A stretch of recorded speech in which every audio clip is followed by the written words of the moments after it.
Hey guys, in this video I'm going to show you how to upload your project or design on Behance. If you find this video helpful, please consider to like this video and subscribe to my channel.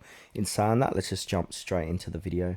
Okay, so the best way to do this is to open up a web browser and go to behance.net, and then from there simply sign into your account. Once you've signed into your account, next to your user profile, you've got a button here that's called share your work. We can go ahead and click onto build a complete case study project, so click onto that button.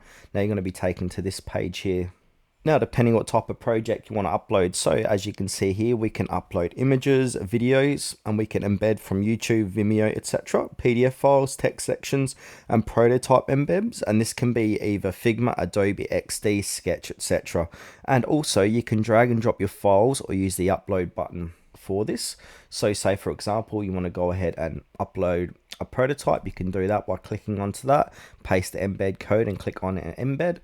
If you want to upload your video audio, click on the video audio and go ahead and find your video audio to open and to upload to Behance. Now we can also arrange and format your project inside of here, so we can reorder images or sections, add captions or text blocks, adjust layout, spacing, and combine visuals and descriptions.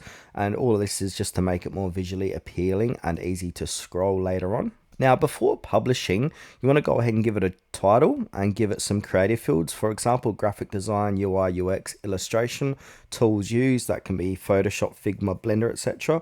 And also project description. This is optional but recommended.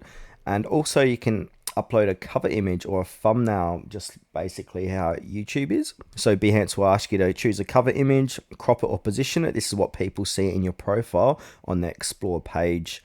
And we can also add tags and visibility. So add tags, keywords, so people can find your project. And you can set your visibility to public, which is recommended, or private or password protected. Then from there, publish or save as a draft. So click publish to make it live, or click save draft if you want to finish it later.